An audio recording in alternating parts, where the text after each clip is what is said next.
Hello everyone, I am Sapna Dhyani Sharma from Learning Center. Today I am back with some interesting and important questions if you are doing preparation of any kind of competition exam. So these questions will surely help you.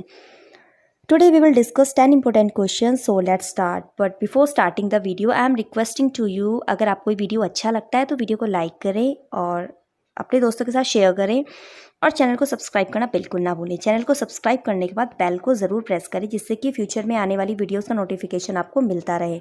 तो चलिए बिना देरी किए video को start करते हैं। Which Mughal empire impose a tax call jizya on Hindus. किस मुगल बादशाह ने हिंदुओं पर जजिया नामक कर लगाया था? आपके सामने 4 ऑप्शन हैं। A Shahjahan, B Shahjahan, C Aurangzeb, D all of above. आप चाहें तो आंसर कमेंट कर सकते हैं। इससे आप ये भी पता लगा पाएंगे कि आउट ऑफ 10 आपके कितने आंसर सही हुए हैं। सो इस क्वेश्चन का करेक्ट आंसर है ऑप्शन सी, औरंगजेब। औरंगजेब ने 1679 ईस्वी में जजिया नामक कर लगाया था। उसके राज्य में जजिया कर को लेकर बहुत विद्रोह भी किया था हिंदुओं के द्वारा, जिससे कि बीच बीच में कुछ स्थानों से जजिया कर को हटा दिया जाता था। 1712 ईस्वी में जहांदर शाह ने इस कर को पूरी रूप से समाप्त कर दिया था। तो इस तरह से जजिया कर किसके द्वारा लगाया गया था? औरंगजेब के द्वारा। Option C is the correct answer.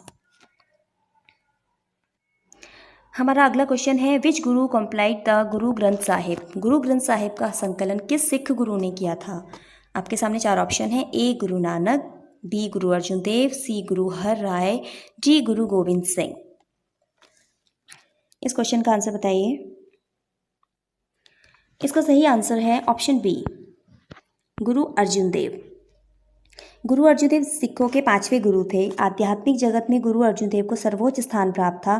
संपादन कला में निपुण थे और इन्होंने गुरदास की सहायता से गुरु ग्रंथ साहिब का संकलन किया था।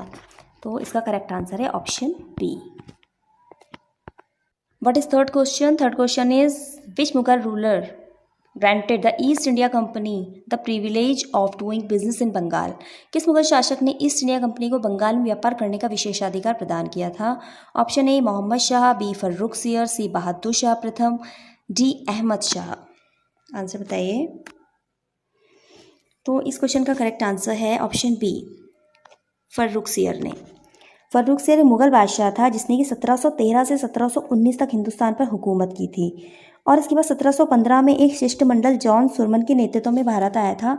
शिष्टमंडल क्या होता है? किसी विशेष कार्य हेतु भेजा जाने वाला प्रतिनिधि का दल। प्रतिनिधियों का जो दल होता है किसी विशेष कार्य के लिए उसको भेजा जाता है, उसे शिष्टमंडल कहा जाता है। तो उत्तरवर्ती मुगल बादशाह फर्रुख सियर ने बंगाल में 1717 ईस्वी में ये पहुंचा था। उस समय फर्रुख सियर एक जानलेवा घाव से पीड़ित था। इस शिष्टमंडल में हैमिल्टन नाम के डॉक्टर थे जिन्होंने फर्रुख सियर का इलाज किया था। इससे वो बहुत खुश हुए थे और उसने अंग्रेजों को भारत में कहीं भी व्यापार करने की अनुमति दे दी थी और अंग्रेजों की जो मुद्रा थी उसे भी भारत में मान्यता प्रदान कर दी थी। इस घोषणा को ईस्ट इंडिया कंपनी का मैग्ना कार्टा भी कहा जाता है। तो इस तरह से इस क्वेश्चन का करेक्ट आंसर है option B. Next question is which rulers council of ministers was labelled as Ashtapradhana. किस शासक की मंत्री परिषद को अष्टप्रधान की संज्ञा दी गई थी? ए शिवाजी, बी कृष्णदेव राय, सी अकबर, डी चंद्रगुप्त द्वितीय। आंसर कीजिए। तो अष्टप्रधान की संज्ञा दी गई थी किस शासक के मंत्री परिषद को? ये संज्ञा दी गई थी शिवाजी के मंत्री परिषद को। Option A is the correct answer. अब अष्टप्रधान क्या है? अष्टप्रधान शासन के कार्य को सुचारू रूप से चलाने के लिए छत्रपति शिवाजी महाराज ने एक 8 मंत्रियों की परिषद का गठन किया था जिसे कि अष्टप्रधान मंडल कहा जाता है। इसमें कि 8 सदस्य होते थे, उनके 8 पद होते थे और हर सदस्य अपने पद का प्रमुख हुआ करता था। So A is the correct answer. Fifth question is what was chauth and sardeshmukhi in Marathi administration. Maratha प्रशासन में चौथ एवं सरदेशमुखी क्या था? A part of army, B post, C artillery, D type of tax. सेना का भाग था, पद था, तोपखाना था या एक प्रकार का कर था? तो मराठा प्रशासन में जो चौथ था ये एक टैक्स था, एक टाइप का ये टैक्स हुआ करता था जो कि हिंदू और मुस्लिम शासकों के द्वारा मराठों को दिया जाता था जिससे कि वो उनके क्षेत्र में उपद्रव ना करें।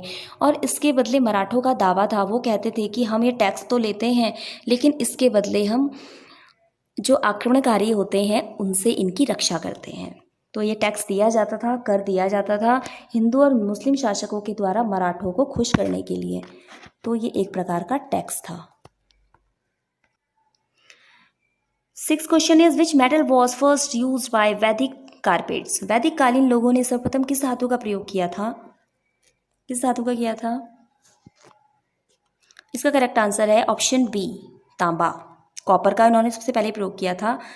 सिंधु घाटी सभ्यता यानी कि वैदिक कालीन सभ्यता इसे भी कहा जाता है, क्योंकि इसकी जानकारी हमें वेदों से मिलती है, इसे वैदिक कालीन सभ्यता इसे कहा जाता है। और इस सभ्यता के लोगों ने सबसे पहले कॉपर का यूज किया था। So B is the correct answer. Question number 7, who was the founder of Jaipur city. Jaipur की स्थापना किसने की थी? 4 ऑप्शन है, ए मान Singh, B Sawai Jai Singh, C Rana Pratap, D Amar Singh. फटाफट से आंसर कीजिए। So correct answer is B, Sawai Jai Singh. Jaipur शहर भारत संघ के सबसे बड़े राज्य राजस्थान की राजधानी है। जयपुर राजस्थान का सबसे बड़ा शहर है। जयपुर को पिंक सिटी भी कहा जाता है, गुलाबी शहर भी कहा जाता है। जयपुर की स्थापना आमेर के महाराजा सवाई जय सिंह ने की थी। तो करेक्ट आंसर है B. 8th question is Indus valley civilization was a civilization of which era. Sindhu घाटी सभ्यता किस युग की सभ्यता थी? आपके सामने 4 ऑप्शन है, रजत, टिन, कांस्य, स्वर्ण। चारों में से ऑप्शन बताइए फटाफट। करेक्ट आंसर जो इंडस वैली सिविलाइजेशन है, correct answer of this question option C. Option C is the correct answer. ये कांस्य युग की सभ्यता है और पुरानी सभ्यताओं में से एक सभ्यता इसको कहा जाता है। इंडस वैली सिविलाइजेशन या सिंधु घाटी सभ्यता या हड़प्पा सभ्यता इसे कहा जाता है। Question number 9, by which Urdu name in the Indus river in Pakistan called. Pakistan में सिंधु नदी को किस उर्दू नाम से संबोधित किया जाता है? A Sindhu, B Dariyae Sindh, C Nahre Sindh, D Sindh.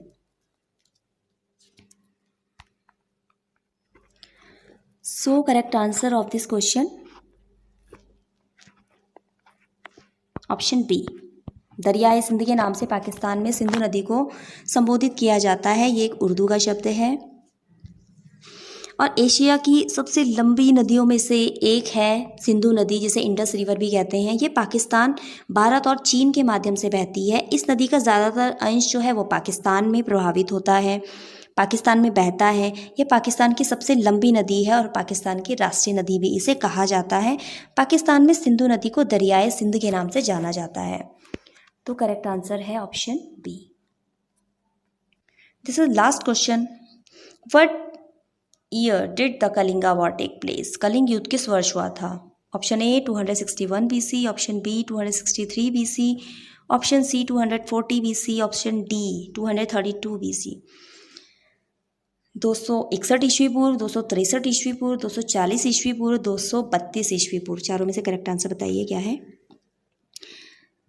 तो correct answer is option A, 261 BC में कलिंग युद्ध हुआ था। भारतीय इतिहास में कलिंग युद्ध का एक बहुत ही अलग स्थान है, प्रमुख स्थान है। इस युद्ध में सबसे ज़्यादा खून खराबा हुआ था। यह युद्ध महान मौर्य सम्राट अशोक और राजा अनंत पद्मनाभन के बीच 261 ईस्वी पूर्व में हुआ था, जो कि स्थान है ये कलिंग, आज ये ओडिशा राज्य में है। इसमें यहाँ पे ये युद्ध लड़ा गया था। तो आज के लिए इतना ही। आपको ये वीडियो कैसा लगा? अगर वीडियो अच्छा लगा तो वीडियो को लाइक करें। ऐसे ही वीडियोस आगे देखने के लिए हमारे चैनल को सब्सक्राइब करें। लर्निंग सेंटर बाय ध्यानी शर्मा। मिलते हैं अगली वीडियो में, तब तक के लिए गुड बाय।